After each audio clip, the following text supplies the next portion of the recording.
So it's a very short session, only for 15 minutes. We'll not take it any longer. Okay.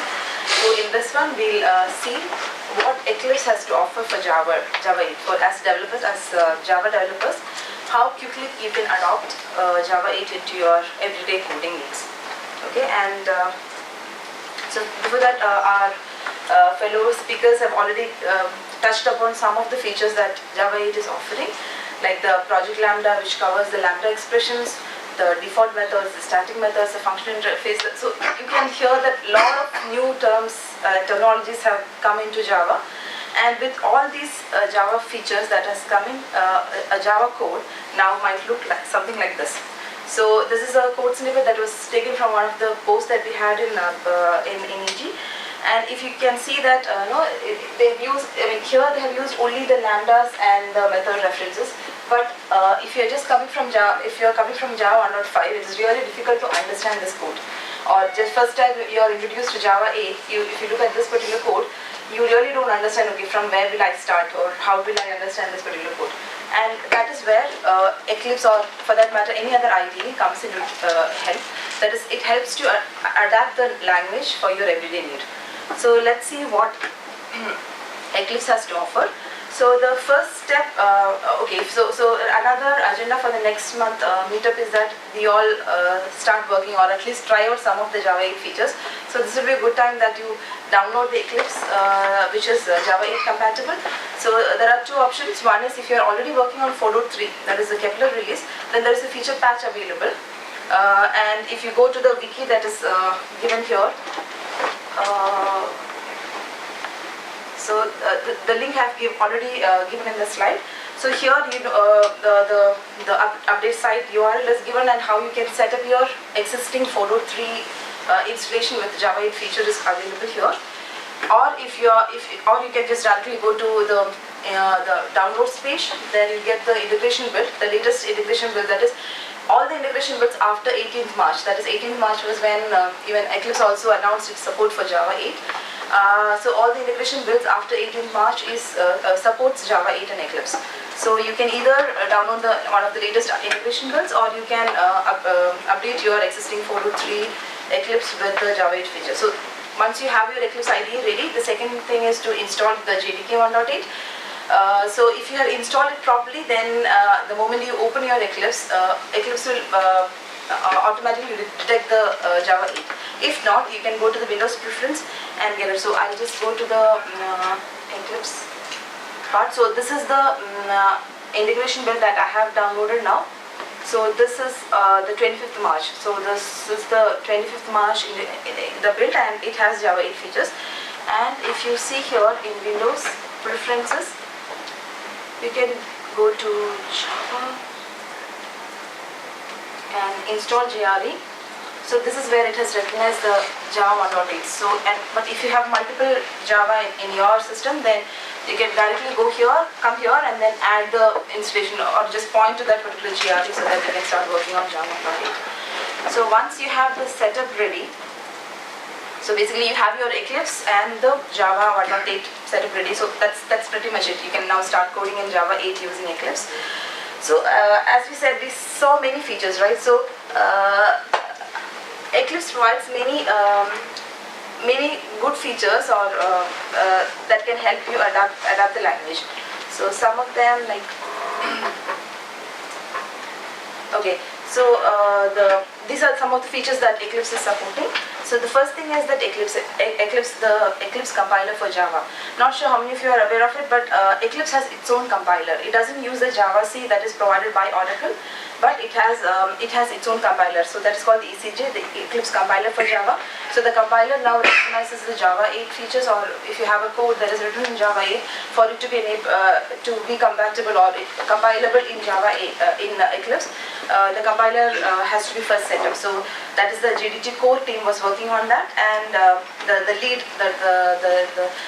the JDT team lead who was leading this team, this project, what he said was, when he was part of the Java 1.8, 1.5 migration also. So what he said is that when 1.5 came in, they thought that was the most complicated one, and they all worked for it. But when 1.8 came in, that is the most. So it cannot go tougher than this. That's what they said. So it was so difficult to adapt the existing compilers and all the rest of the things to work with the Java 8 feature. So the first one is that the compiler for Eclipse. Then we have the code completion features and the code selection, the search engine wherein we had to, so basically all the existing feature had to adopt all the features that was given by Java 8. So which was pretty tough.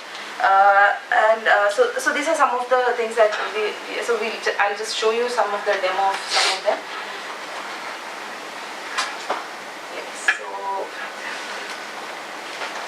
To start with adopting any language, the best thing is that to start with what you know. So the first thing is that we all know about anonymous classes, right? So the moment you have an anonymous class, now we say that it can be changed to a lambda expression. So we can see how. Okay, so most of the places that we have is a listener class, wherein you have a button and you have some action listener attached to it. So here, if you see the action listener, so this is an anonymous class, p.add_action_listener. So this is an anonymous class implementation of action listener. So if I go in here, into the implementation of it, though it is not declared as a functional interface, so we, by now we might be knowing that to implement a lambda expression, the interface has to be a functional interface. That is, it should have only a single abstract method.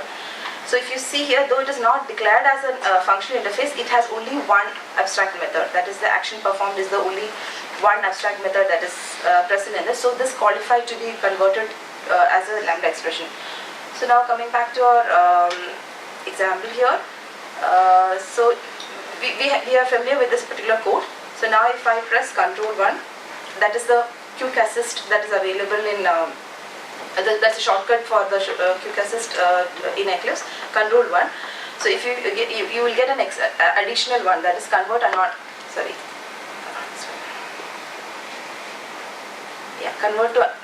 lambda expression.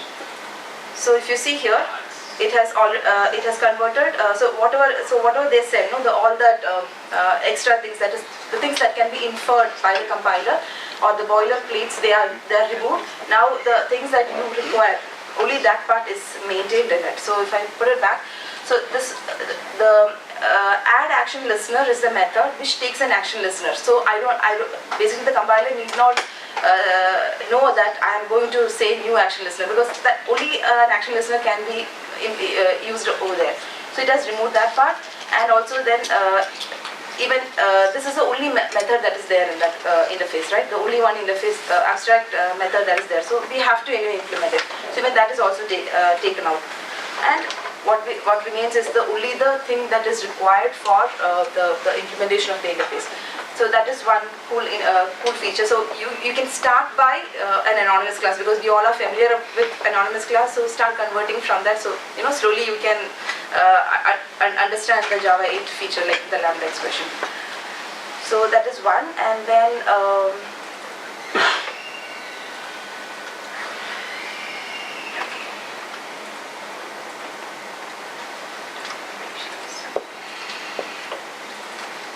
so another one is here. The compiler had to be adopted for it, right? For example, in this particular interface, I have defined that it is a functional interface. But that means it has only one abstract method. But if I have one more, basically I am declaring another abstract method here, then I get a compiler error here, saying that a functional interface cannot be, you cannot invalid functional interface, because you have defined one more abstract method. So basically that is the compiler feature of it. So if you do it wrongly, Eclipse will let you know that you are doing it wrongly. Another one is the formatter. So in formatter, if you are not aware, in preferences you can set how the code should look like. So preferably it's better that all the developers share a common formatter profile, so that the code that's been checked in by all of you into the same project looks similar, so it's more readable and understandable and things like that. So in the formatter you define how each indentation should look like and all those things. So when lambda and default and static methods came in, even that had to be adopted. So if you see here, this is a default method, and when I save it, the formatting is corrected for that. as per the other thing. So this also had to be adopted because default methods was completely new. So Java, even compiler had to know about it and then take care of each of them. And then another one, method reference. So we talked about the method reference, wherein see the collections has a sort method, and the Java doc says that it takes in a comparator, and the comparator has a comparing method, and if you see that it takes in a function interface. So if you see that the comparator dot comparing is taking a lambda, basically it is taking a function interface. Okay, and that is where we use the method reference person.get. So this is a method. That is one of the usage of method reference. And if I can change the. So this is the change method signature that I have invoked on it, and if I change the name of it here, and you can see that the references are also updated. So basically the change method signature is adopted for that. And then you have hovering support. So the first thing is that what do you mean by person : get last name? So what is that it is trying to achieve?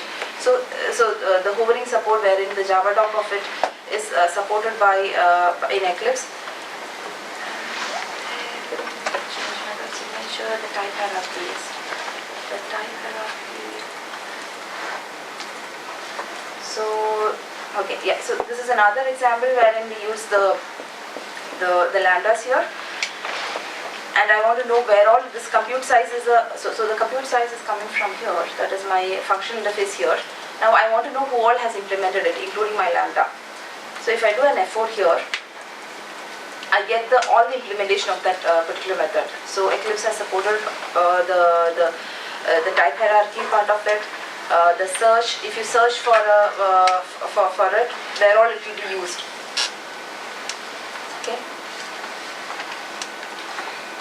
So it's been used in the rectangle class, it's used in the square class. So likewise, there are n number of features that Eclipse has provided to support the different the various Java 8 features, and but we know that it is not complete. We are not claiming that we are completely 100% Java 8 compatible. So that's where the contributing to Eclipse part comes in. So I have just showed you a short demo of what it has. Much more to offer, but the time is less. That's why. But you might have seen some great features in some other places, or you might have when Sean was taking the Streams API. There are so many cool features that you can do with it, or you have a multiple for loop, and why not a quick fix which will convert everything into streams. So that is where, as a Java developer, your role comes in. So as you know, Eclipse is an open source. It is developed by Java developers for Java developers. If I talk about JDT, it will be contributing to Eclipse doesn't mean that you have to come up with fixes or patches. There are different ways of contributing to Eclipse. The first one is forums. So there is an Eclipse forum wherein if you feel that something is missing in Eclipse, or you feel that something is not right, you can come into this forum and post your query over there. See, okay, I tried this out, it's not working. What happened? I'm sure that someone will reply to it, and if someone doesn't, you can ping again. Another one is Bugzilla. So if you feel that one of the feature is missing, Eclipse is not having some cool feature that you wanted, or you feel that something is missing, just go to the Bugzilla. The Eclipse has all the issues are tracked in Bugzilla.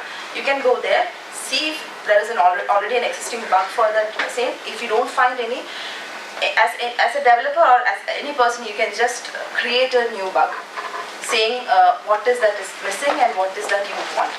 And if you don't get a response in a week, ping again. Say that, okay, I really want it. Why you are not responding? So the thing is that Eclipse developers who are 100% working on this tool is very less. Or at least for JDT, the number of people is around 11 or 12, the complete Java development toolkit. So, we might take a little delay. So that there could be a delay in responding to it, but don't be shy and then don't be shy away that okay they have not responded to it, so I'm not going to use it again. Ping them again and ask, okay, I really want it. Okay. And another thing is contributing via patches. We take only high quality patches. So there's no compromise on that.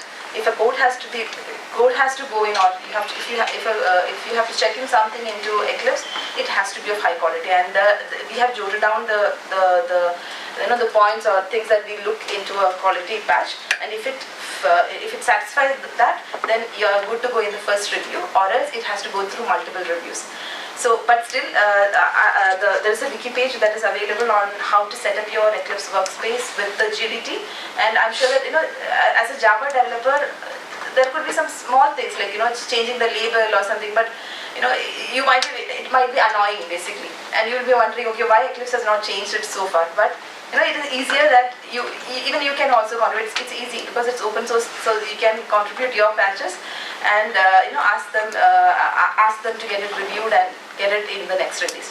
Another thing is that the Luna, which is the next major release that is going to happen in June, the M7, the milestone 7 release is going to happen in April, and M7 is the feature freeze.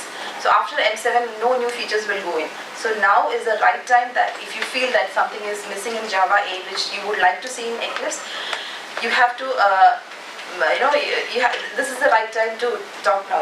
If you don't talk now, then you should not complain afterwards. So you still have time that if you really want to see some feature, especially because now the focus is on Java 8, so if there is any bug raised on Java 8, it gets the first priority. So if you feel that something is missing, now is the right time to speak up. You can create the bugs in Bugzilla, and if you feel that nobody is responding to it, you can upload it with a patch and see how it goes. Okay, and yeah, that's it from my end. Any questions? It was mainly on how to contribute, I think, on Eclipse, right?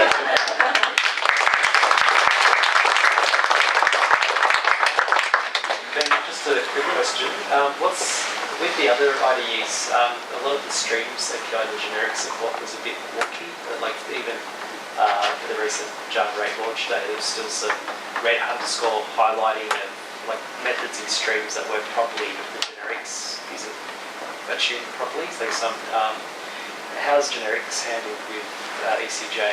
And do you get any false positive error messages? Have you seen any? In Java 8, the reconciler is still under work. That is, when we save it, okay, if there is some error and you edit it and make it correct, but still the error marker is there. But that is not with generics. It is more about Java 8 and the Lambda things. Yeah. We have few bugs opened up, but I don't remember seeing anything on generics, but it could be there. If you have seen anything, you can raise the bug for that. But the thing is that, many of us use Eclipse, but few of us have, I don't know how many of you have actually raised a bug in Eclipse. I'm sure that Eclipse is not a perfect tool, that there's a lot of things that is missing in that, but I think that, that urge to, as a community, if you have to grow together, you have to contribute, right? So even raising a bug itself is a contribution towards Eclipse. So yeah, feel free to raise as many bugs as possible and ping as much as you can, and annoy the developers so that the things come in the next release. Thank you. Thank you.